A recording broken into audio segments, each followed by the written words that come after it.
All right. Well, thank you for meeting us today. My name is Adolpho Romero. Today is July 21st, 2020, and I'm coming from behind. I'm speaking on behalf of the Samuel Proctor Oral History Program, and today I have the pleasure to be with Jeremiah Tattersall. Would you like to give us a little bit of information about yourself, Jeremiah? Sure. My name is Jeremiah Tattersall. I am the field staff for the North Central Florida Central Labor Council. That's my day job. I coordinate union activity, electoral work, setting up new unions, support for existing unions in the 12-county North Central Florida area, Gainesville, Marion, Columbia, Putnam, and a lot of the smaller counties like Dixie, Levy County around too. I'm also the chair for the Alachua County Labor Coalition. We are a group that started in the 90s from the Labor Party, the push to for organized labor and progressive organizations to break from the Democratic Party. And then that didn't really go very far, but we stuck around doing organizing and activism stuff, and we changed our name from the Alachua County Labor Party to the Alachua County Labor Coalition. How did you become involved with the organization and the position that you have available at the moment? Where did it begin, or so I came to Gainesville for college. I did my undergrad at UF, and then I worked in Gainesville. I have my degree in microbiology and cell science, and I got involved in GAU when I was deferring grad school over and over and over again. But I was working in labs as a lab manager, mainly doing research on chlamydia, actually. Joke we had in the lab was that we don't have chlamydia, but we're working on it. And we had shirts made of it. We thought we were very clever. But I got involved with GAU. Before that, I was involved with a lot of anti-war activism, anti-police brutality activism and stuff throughout college and high school. So what are some of the issues that you have seen during your time being an activist? What are the issues that are present in Gainesville and in the state of Florida? Florida, I think like most of the nation, suffers from a unreconciled history of racism. I mean, there's very little that you can look at, and you might get 1 or 2 degrees of separation until you're like, oh, that's a racism. That's at the core there. And I think that here in Gainesville, that's very pronounced too. I mean, you have 2 Gainesvilles, East Gainesville and West Gainesville, separated by race. You have segregated schools. You have are de facto segregated schools, even though they were integrated technically, but they're more segregated than they were back during the Jim Crow era. You have African American infant mortality rates are much higher here. It's every metric of a good life in Gainesville and in Florida and the United States in general is bad for people of color, specifically Black people and Indigenous people, because of racism. What's interesting about Gainesville is, my family in Pennsylvania and in California and in Colorado and stuff, they always know where I live because on election night in November, they can see this tiny little blue dot surrounded by this ocean of red. And it's true. We have like in the Duck Pond neighborhood, we have one of the most reliable Democrat voting districts in Florida. Gainesville is a reliable liberal place, and so a lot of the contradictions that we have here in Gainesville with racism, class, and gender, it's like this are different than they are in surrounding areas. So like in Columbia County, you'll have the Klan putting out hits on Black people. That's the thing that happens. It's awful. It's just north of us, and the FBI arrested people because of it. It's like that. You don't really get that as much here. I mean, the KKK comes into town. I mean, there's probably some KKK members that are here. They put like the missing white children stuff around. The biggest issue though in Gainesville for progress is not these overt, make America great again, racist, or Klansmen like this. Like it had been in the past, but the biggest hold up right now are white liberals. White environmentalists want to protect wetlands at the cost of anti-racism. They tell Black people what's good for them instead of listening to what needs are and building an environmental movement with a grounding in anti-racism. The same thing with the labor movement and everything is there's the biggest impediment towards progress are liberals, white liberals here.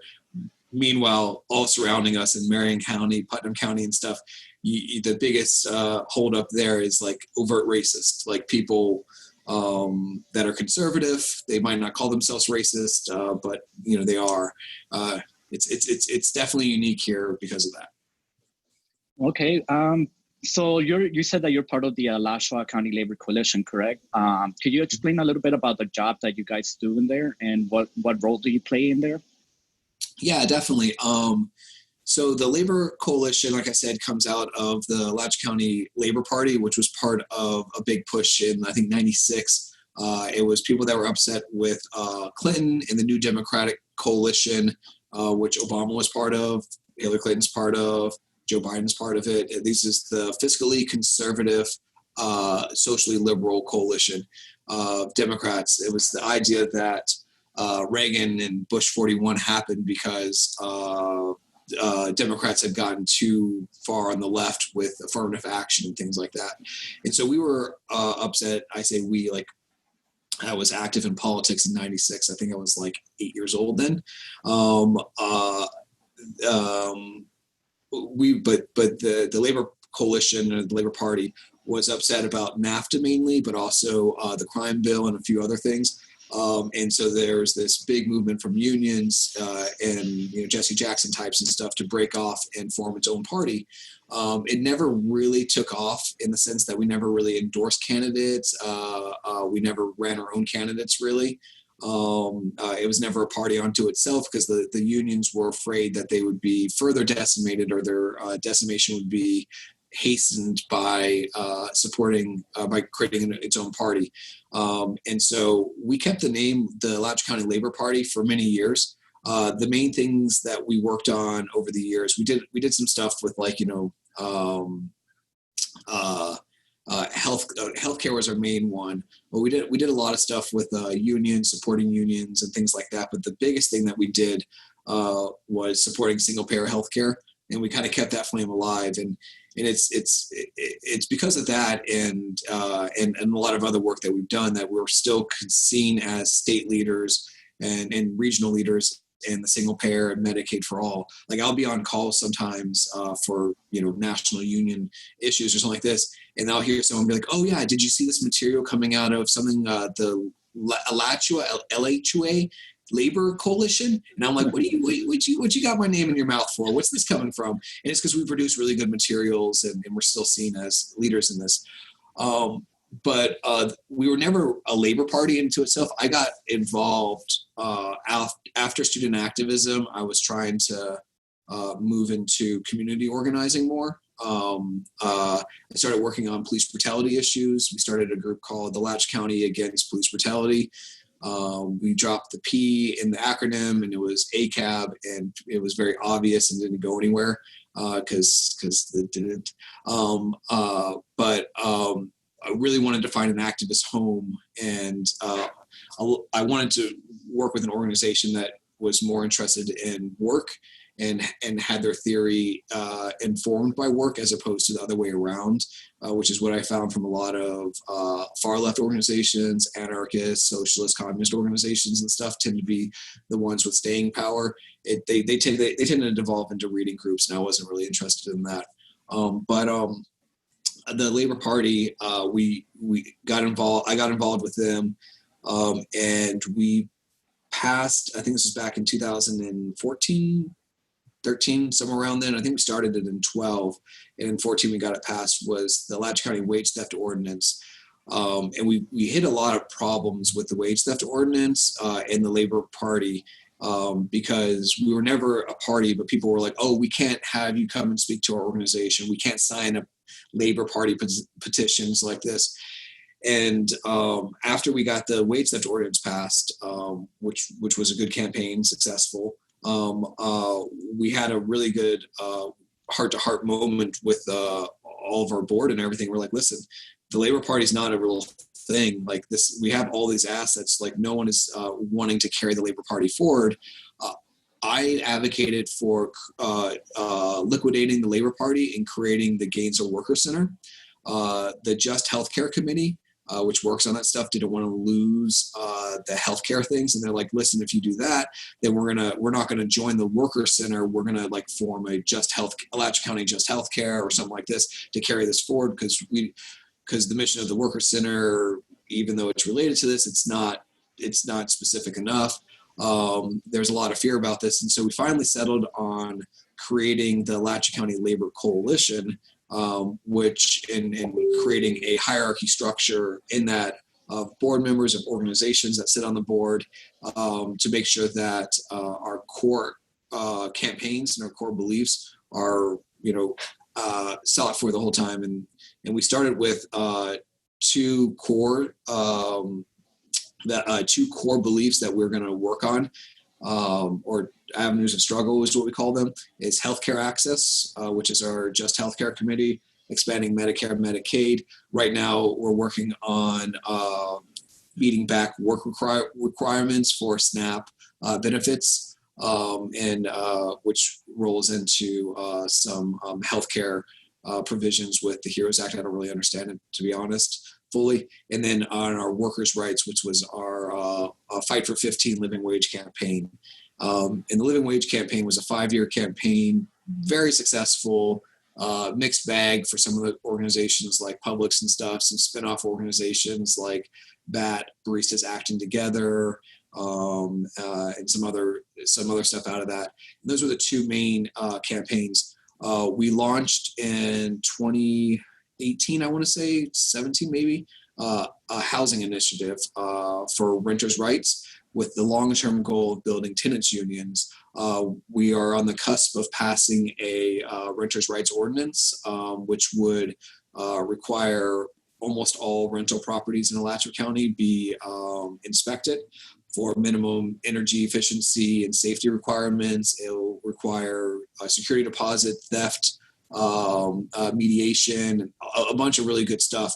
And while we're doing that, COVID-19 happened, which slowed us down on this aspect of it, on that ordinance. But it also brought up evictions. And so we have the eviction task force that's working on that. All of this with our eyes on the long-term goal of building tenants unions so that tenants can negotiate with their landlords, so that, we can have essentially block captains and stuff. There's a lot of landlords in Alachua County, but there's some that are very, very concentrated. So yeah, it's been interesting. And then we've also, it's expanded into a fourth plank, if you will, on criminal justice reform. This has been something that we intersected with through prison labor contracts, and the living wage campaign is, in Florida, we're one of the only, if not the only state that doesn't pay incarcerated people anything for work. So we have all these people in chain gangs, essentially. They don't have the chains on anymore, but they're chain gangs still, doing right-of-way mowing, leveling sidewalks, all these things. And we got the city and the county to cut the contracts. I don't know if we can claim this because we did work on this, obviously, but UF also is going to cut their contracts with Department of Corrections also, which is good. But it's funny, we were just about to ramp up a new campaign there, and they were just, and we literally sent them a petition, and then like a few days later they were like, yeah, we're cutting all the contracts. And it was kind of bullshit how they did it. I'm happy it got done, but anyways, that's the whole other thing. But we're also working on that kind of opened up for us to work on this bail fund that we're working on now, We've raised about $50,000 as of yesterday to bail people out of the local jail, and we're working on reforming the bail system in Alachua County.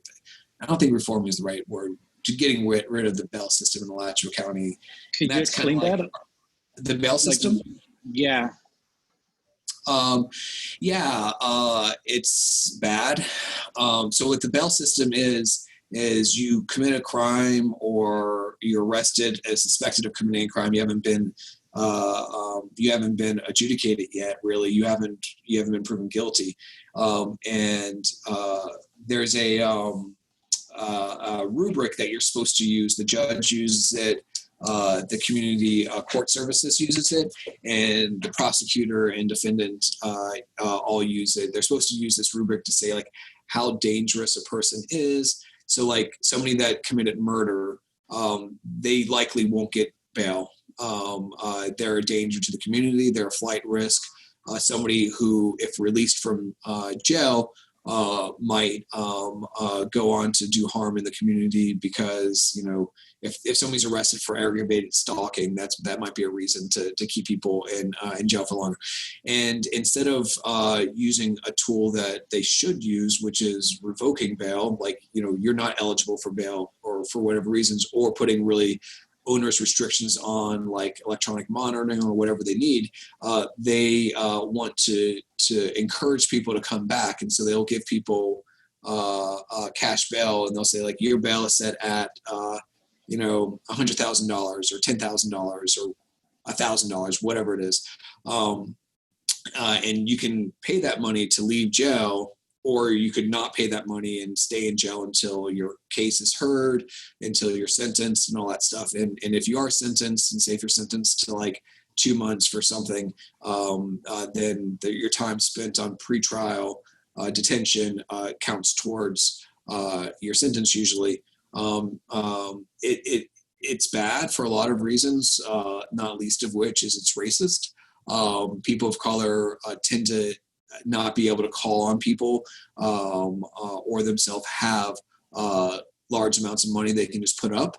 So like there's people that are just stuck in jail right now on like $1,000. There's a guy, homeless man, that I bailed out when COVID-19 was first starting. This is one of the ways we got the bail fund started, is like, listen, we can't just have like 1 or 2 people posting bail and then like, you know, us all just cash apping each other to try to like not just spread the burden around when we need to set something up more legitimate.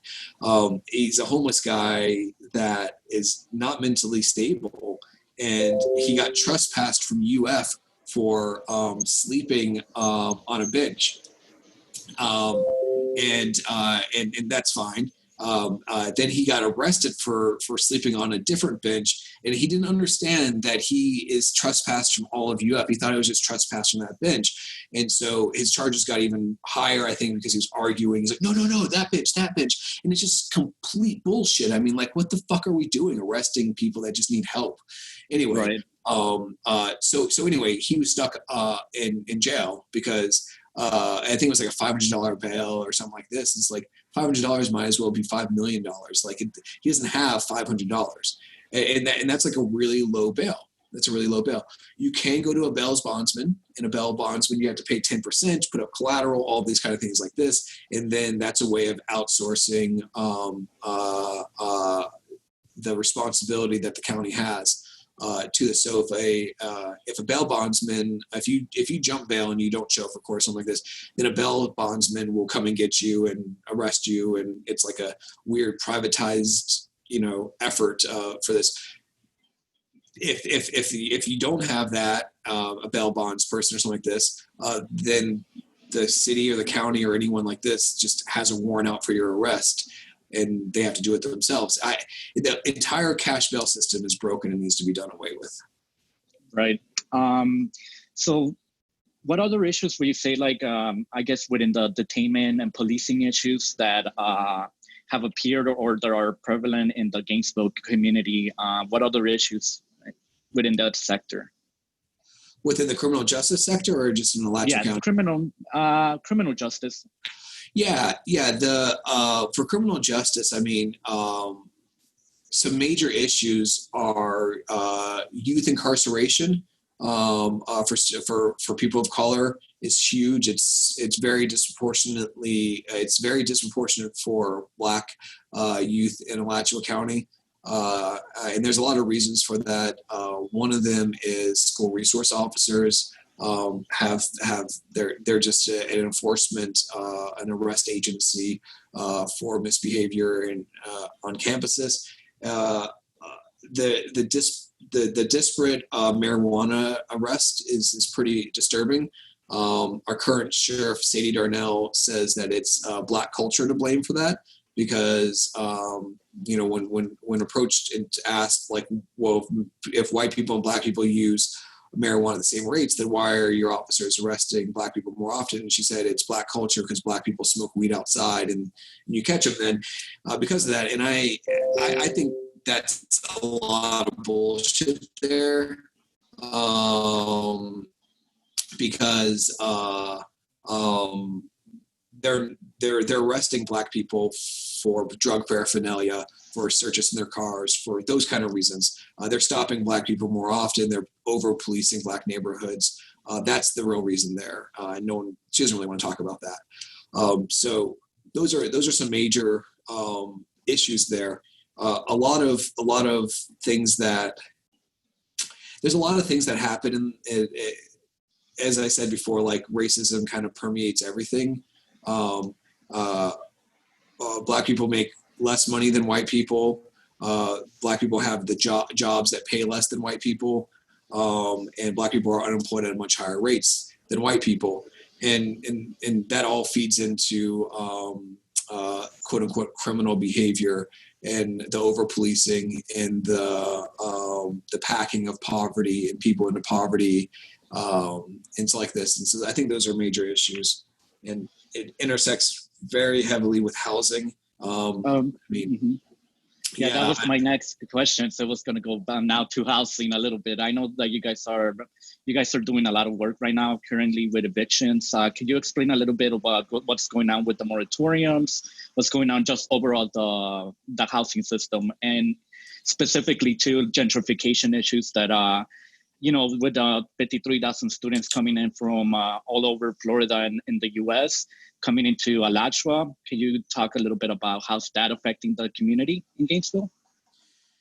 Yeah, and the history of Gainesville is very telling on this. I mean, Gainesville is Gainesville because a railroad, missed its mark. It was supposed to go through Unionsville and it missed it and went to Gainesville. So they relocated the city to Gainesville. The county seat to Gainesville. Gainesville used to be a very prosperous African-American town. After the Civil War, I can't remember the name of the troops, but a very famous, they called them colored troops or whatever. It was Black Union troops. They stationed them in Gainesville during Reconstruction, which was a good signal for a lot of other prominent African Americans throughout the South to locate down here. So the first African American elected to Congress was Josiah T. Wells. I believe he's the first elected African American to Congress. It was elected out of Gainesville. But as with most things around the nation, white terror came back. The Klan reestablished control, and they subjugated the African-American community through organized lynchings, burning of rosewood, a lot of stuff. They did a lot of stuff to beat that back, but Gainesville was in the late 1800s a very important African-American town in the South, and it continued to be so with many of the people all the way throughout the 60s and the civil rights movement stuff using Gainesville churches as basis to meet at, because some, like in St. Augustine, where the famous sit-ins and stuff were happening with MLK, some of the meetings were happening here in Gainesville because they wanted to get away from St. Augustine because of fear for life. That's the history of it, because many of these prominent African-American communities, like Porter's community, Seminary Lane, these were communities that were set up during Reconstruction or soon thereafter, before the University of Florida located here. The people in these communities, many of them didn't own the land. They lived there, but they didn't own the land that they were living on.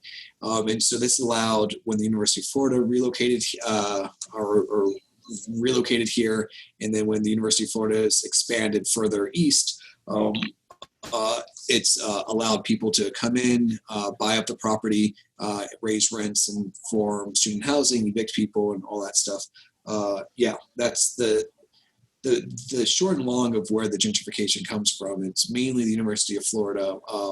Pleasant Street neighborhood is almost completely gentrified.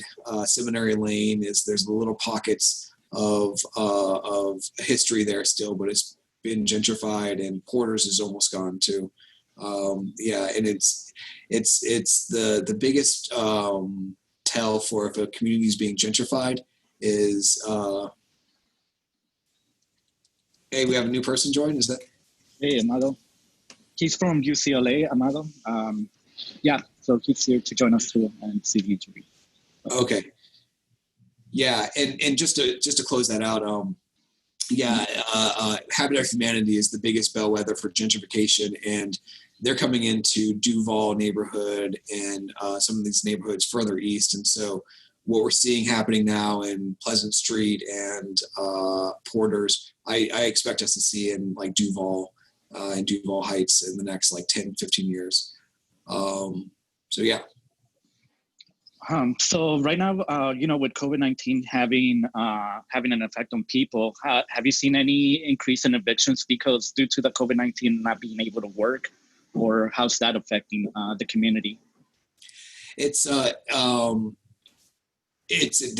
a drastic increase in people not being able to pay rent, but there's a drastic decrease in the number of evictions being filed. And the reason for that is Governor DeSantis on April 2nd put a stay on evictions for failure to pay rent. So people who have not been able to pay rent since April 2nd are safe from eviction right now. Now, there's a drastic rise in people being evicted for other reasons, holdover tenants, violation of some provision in the lease, whatever reason they can find. But the numbers are very stark. So in Alachua County, between April, May, and June, those 3 months, there was only about 50 or so evictions filed. During that same period, on average, between 2012 and 2016, we worked with the National Evictions Laboratory to get these numbers. There was about 450 evictions. Or no, I think there's about 500 evictions. So there's about 450 evictions missing from this. And we know that those people were all like probably failure to pay rent or whatever like this, but there's also orders of magnitude more of people that cannot pay rent that their landlords would be evicting if they could. Now, of course, 450 or of course 500 evictions is way too many. 50 evictions is way too many. But what we're seeing is there is there's a dam that's going to eventually break on this, because it might be, December 31st. It might be, September 31st, whenever, or there's only 31 days in September. It might be in September, it might be in December, it might be early next year, but at some point the stay on evictions is going to end, and there's going to be thousands of people facing eviction at once, and that's going to be a huge crisis. We're also seeing that as leases expire, where Gainesville being a college town, most leases, or many leases at least, go August and September are common times that leases end. I expect us to see a lot more evictions for holdover tenants. It's a big problem. This is something that the Alachua County is working on pretty heavily. It's something that I didn't expect us to be working on, to be honest. Nobody else was doing this. There's a lot of things that happen. There's a lot of things that people want to happen as an organization, and unless if people are willing to like put the time in and effort in to actually do it, it's not going to happen. But I'm surprised that there wasn't an organization existing, like a charity type organization like SWAG, Southwest Advocacy Group or something like this, that was like putting together an eviction task force. So it kind of fell on the Labor Coalition to do. And, we have, not huge, but like 20 or so volunteers now that are writing letters and wanting to do advocacy work on it. But no one was really organizing it. So it kind of fell to us to do. So that's a lot of we're doing now. Every week. Yeah, it is. You fuck this up and it fucks people's lives up pretty bad. And I don't think a single person we've talked to didn't have kids in the house with them, and the fear is very real. I mean, and that's the thing too, is we have a different model with the Labor Coalition. We're what's called a neo-Alinsky style organization. Some of the board members would throw rocks at me if they hear me say that, because it's academic and jargony, meaning that we kind of fall in line with some of the things that Sal Alinsky taught, which is that it's called stop sign organizing. It's where you go into a neighborhood or whatever and you meet with people, you do surveys, you bring everyone together, everyone says what they need, and often it's like, we need a new stoplight in this corner, and then we advocate for that stoplight in the corner, and we get that stoplight in the corner, and then we say, okay, what's next? Okay, we need a community center here now. We need some place for kids to go after school, and so we advocate and we get that, and then after that, it's like, well, what do we need now? Well, what we really need is we need a new bike path here, but it's going to be a multi-million-dollar bike path, and you just kind of build your organization and build momentum as you go forward. And that's kind of what we do. And we do it with solidarity, not charity. So we don't really we want to do harm reduction because, we're not monsters. Everyone wants to do harm reduction, but we don't just hand resources to people and say well, here you go, have at it. We're trying to build power the entire time. So that's why it's important for us to collect information from people so that we can build these tenants unions. Who's your landowner? Who's your landlord? When's your lease up? All these things like this. What's your contact information? So we can start grouping people together and build that stuff. But at the same time, there's fucking terrible suffering happening right now because of COVID-19 and people facing eviction. So, we're putting together all these resource packages, which we always would do. We'd always have the resources and the harm reduction as part of it. But a lot of the other organizations that we work with, they're mainly charity organizations. They get grant funding to dispense resources down and to give hand up or handouts or whatever they're calling them these days. And that's kind of the one way kind of street that they have going. We don't do any grants. We're all just people usually pay $25 a year to be a member. Some people pay $5 a year. A few people pay $25 a month to be a committee of 100 member. And that completely funds all of our operations and everything. So we're not beholden to any grant holders or any special, we do exactly what our members want us to do. And what our members want us to do is they want us to go to communities and organize with them, not for them. And so that's kind of this challenge that we're trying to, that at least I'm struggling a lot with this eviction work. It's we're working with people that are being evicted, and we're being hey, you don't have to leave. Here's some resources. Here's Three Rivers Legal Services. Here's the Alachua County CARES Act. Here's all these things. We're going to help you out. Also, what do your neighbors want? What do your neighbors want to do about this shitty landlord? What are we going to do about, the broken sidewalk in front of the house? What are we going to do to build power for these people? So, yeah, it's hard because it's immediate need, but also long-term vision. That's what we're trying to do. Right. No, those are a lot of issues going on at once. From what I recall, is there any other way that you guys could help out people? I guess homelessness is a big issue in Gainesville, but is there a plan to somehow buy land and build new properties, affordable housing, or? Yeah, that's there's a NAACP environmental caucus or committee, I can't remember. They're putting together a housing team to really look at what a lot of these issues, a lot of these solutions could be. There's one, community land trust is one where we pull resources together, or we get the city or county to pull resources together to actually buy the land underneath housing. So a person might own the house, will own the house, but the community will own the land, and that usually cuts the cost of home ownership by half, sometimes up to 2/3 to do that. One of the things that we're looking at is city-owned or financed housing. So the city has a lot of property that they own, either foreclosed on houses or gifted to them or not gifted to them. Somehow they come in possession of it through one means or another. Looking at where housing can be built on that would be good. Affordable housing could be built on that would be good. One of the ones that I'm more excited about, I think we need to advocate for it, I'm not confident it will happen, is the University of Florida has a lot of housing, a lot of property. Like the UF Foundation, the UF Real Estate Company, or whatever they're called, they own millions and millions of dollars of property that you wouldn't expect. Like they own a gas station. They own the gas station. They bought it. That's where the new music college is going off of 13th and University, where that little Gator gas station is. They're going to put the new music college there. I think UF has done enough gentrification. I think they should turn that land over to the community and build affordable housing on some of this land that they own.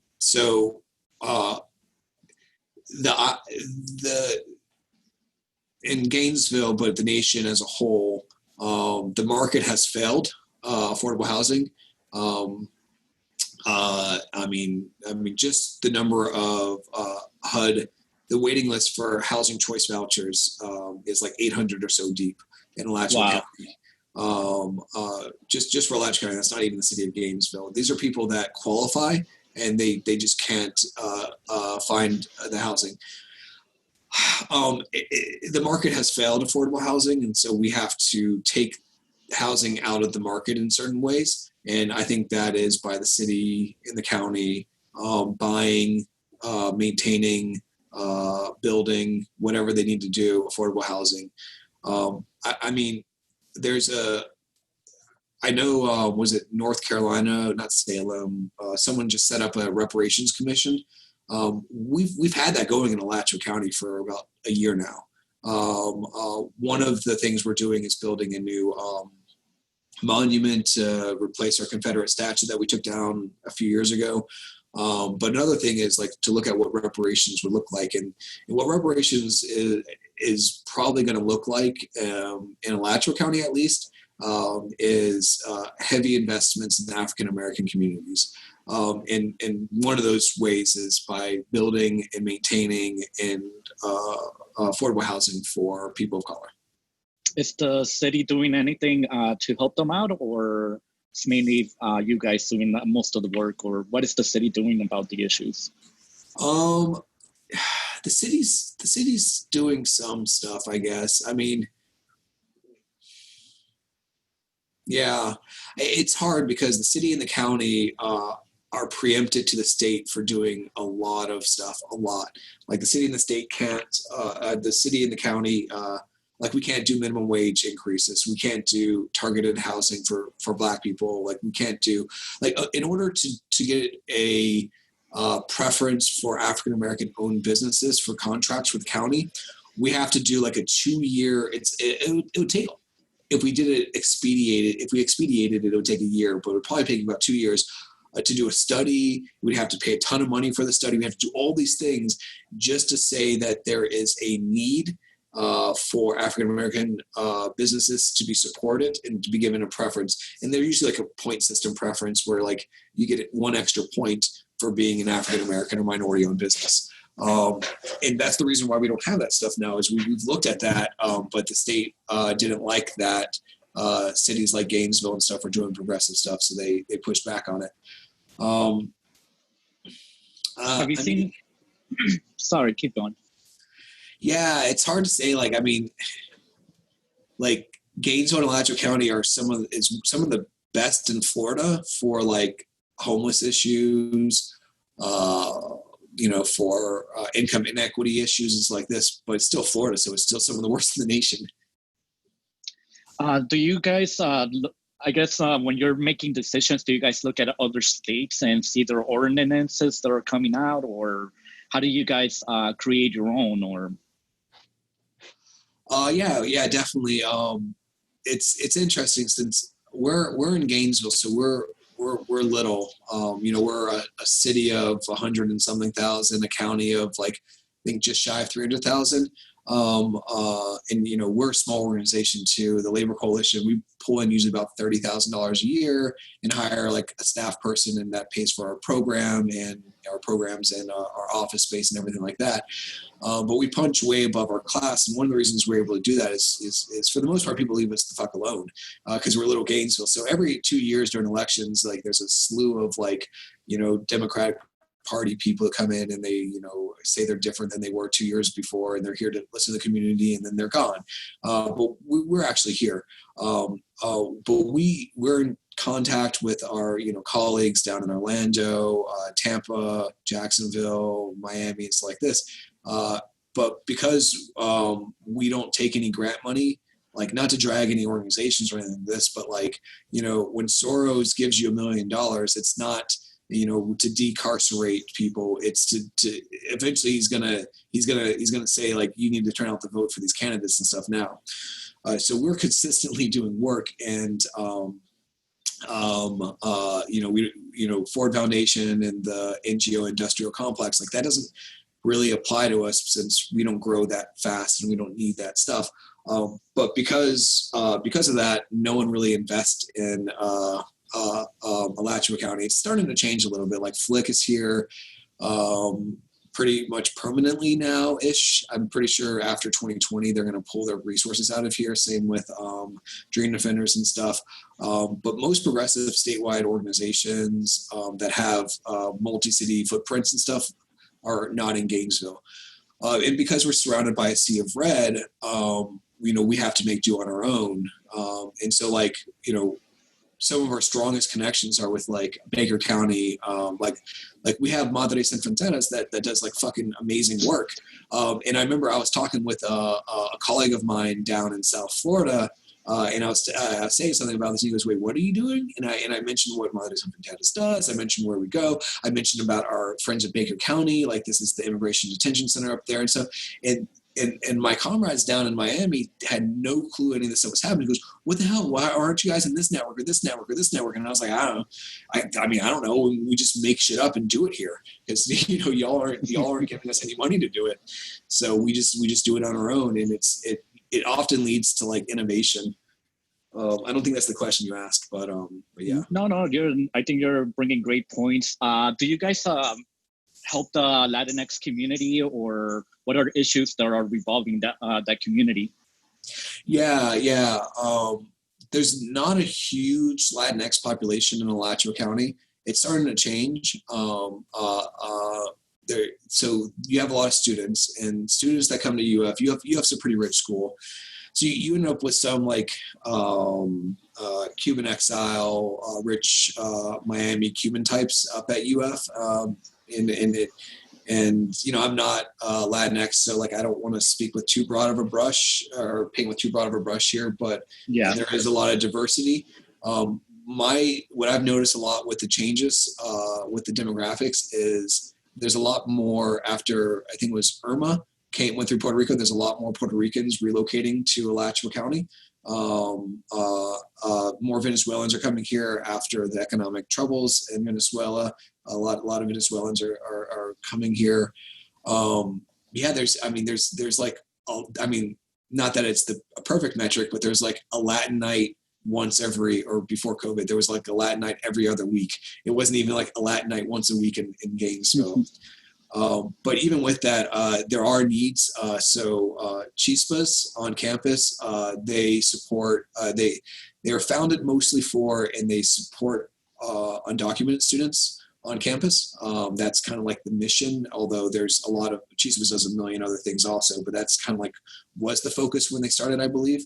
And they still are focused around that, the DREAM Act stuff from back in whenever that was, that 2016, when that was 2014, when that was really moving forward. That was way before that, 2012, sorry. there's a group that started here called Interfaith Alliance for Immigrant Justice. And this group started, I was a founding member with Richard McMaster and Candy Hadea and a few other people. And we did this because there was not an immigrant rights group in town. So it was mainly it was some Latinx students, and then it was mainly white religious people. And that came out of the Student Farm Worker Alliance, Coalition of Women Workers, that whole thing. And there wasn't a group working on this really. There are a lot of fields around Gainesville, agriculture, mainly blueberries, some peanuts and things like that. There's a little bit of cotton up north. But mainly blueberries and stuff. So that you have some migrant farm workers that come through, and then you have the Rural Women's Health Project does a lot of work with the migrant camps. But there wasn't really a lot in town here that was immigrant-led. And so a few years ago, Madres Enfrentadas was formed, especially around the Trump administration's child separation policies and everything, a little bit before that. And this was because Interfaith Alliance for Immigrant Justice was like, I mean, it's more than this, but it was a lot of white guilt, and that can be used really effectively, I think.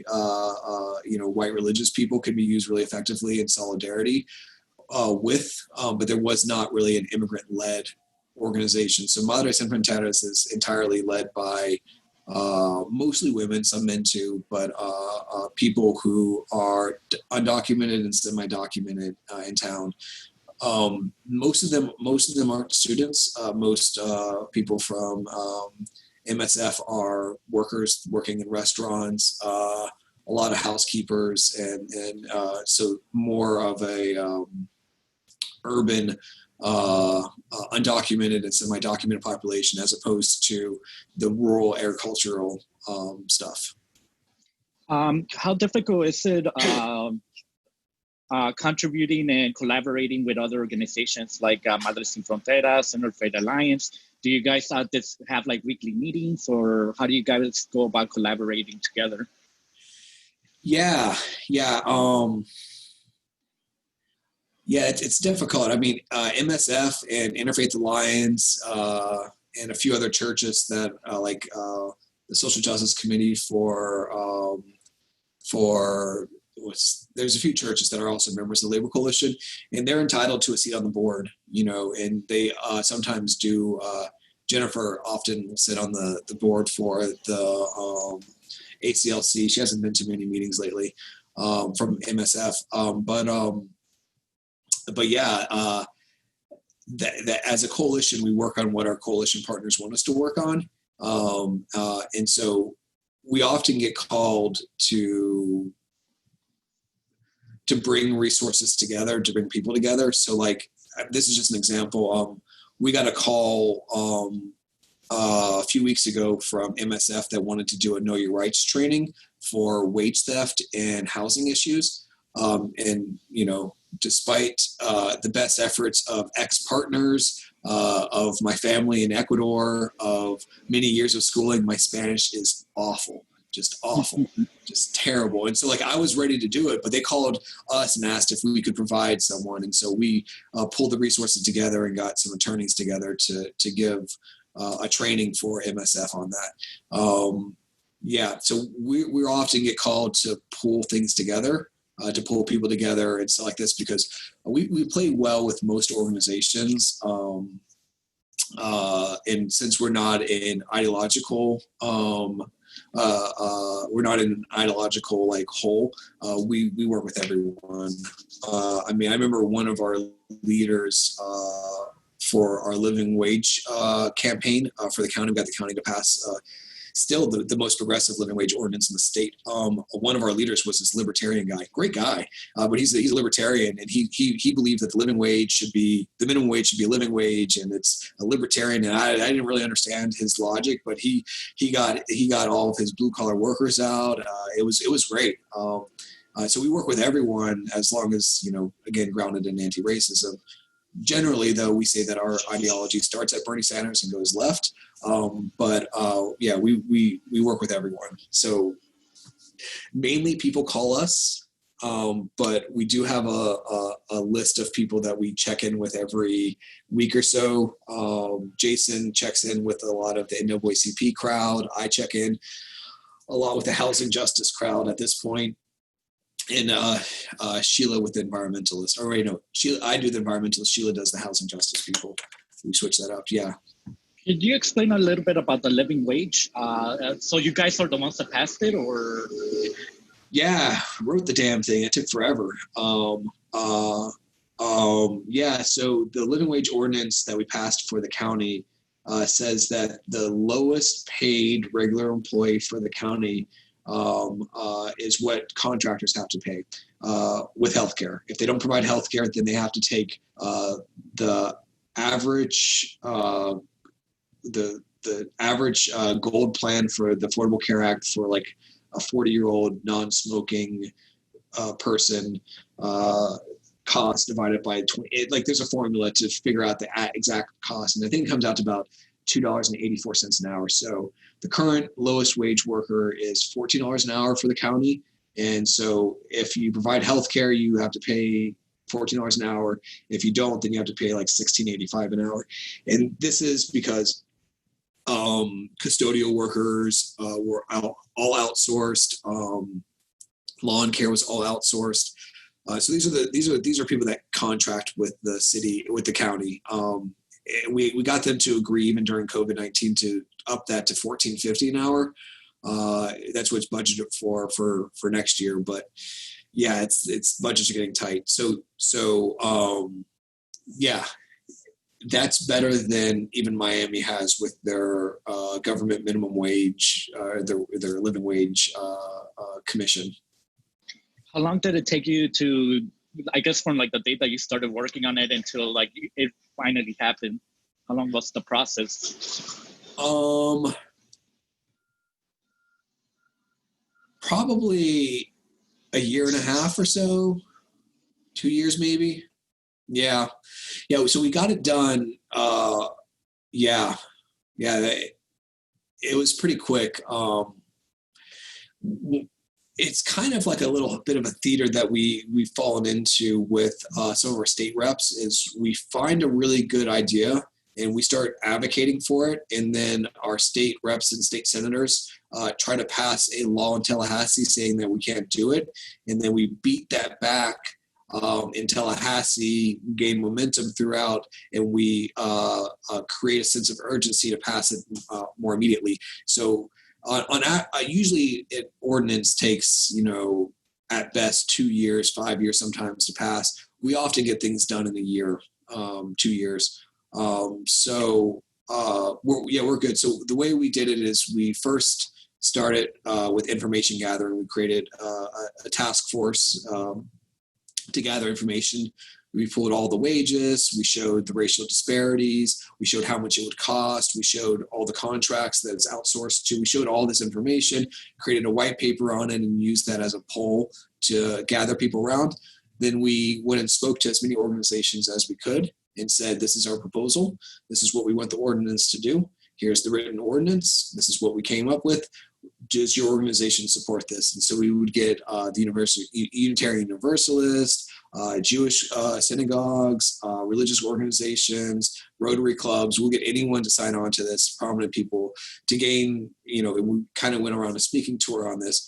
I did a lot of earned media through letters, letter writing campaign to the editor, met with the elected officials a lot of op-eds, some earned media protesting. It's always good to have a rhetorical foil, which is why I'm going to miss Keith Perry once we get him out of office, because he's our state senator and he's always trying to pass state laws protecting his wage theft and his poverty wages and stuff.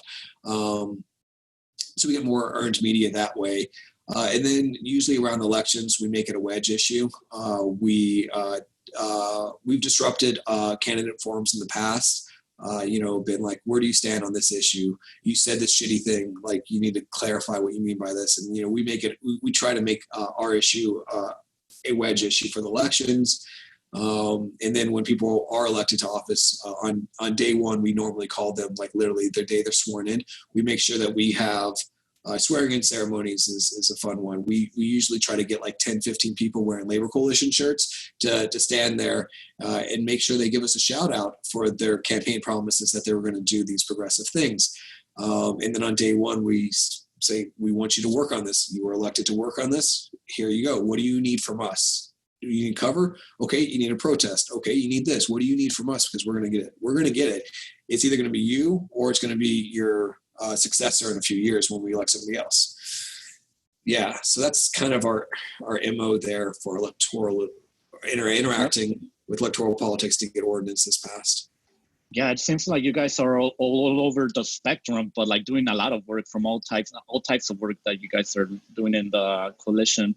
Well, I don't want to take much of your time anymore because I know you do have to leave soon, but I do want to ask you a couple last questions, concluding questions. What would you like for people to understand and what can they do to help?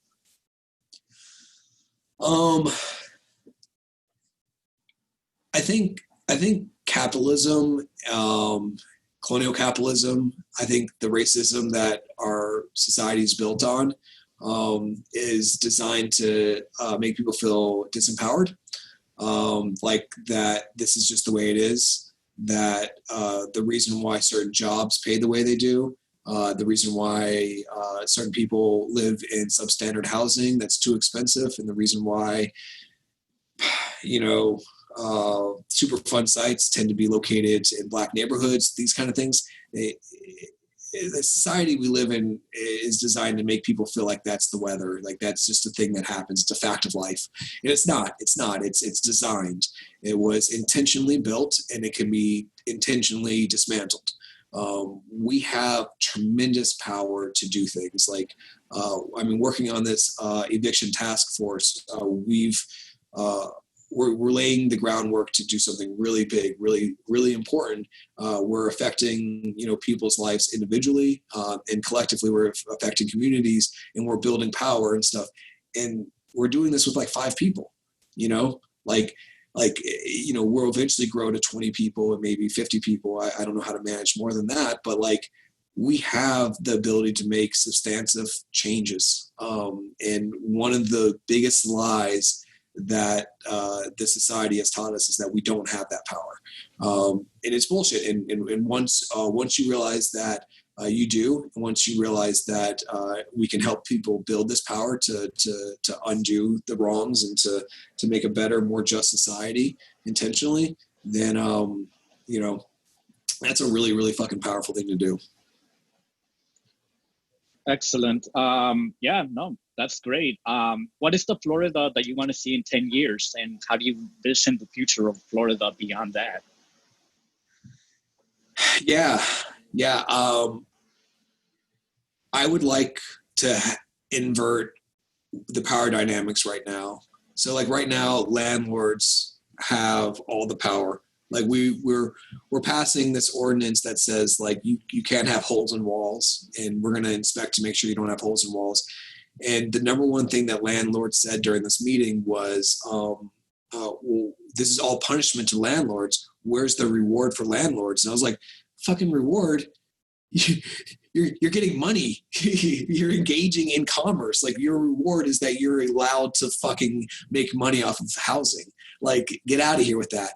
I would like to see an inversion of that, where tenants have the power to set fair rent prices, where workers have the power to mandate living wages and benefits, where every human has the right to access to healthcare, and that if insurance companies exist, which I don't think they should, that they're negotiating with communities on their needs as opposed to imposing things. Because that's how it works right now, is you have the owning class, landlords, bosses,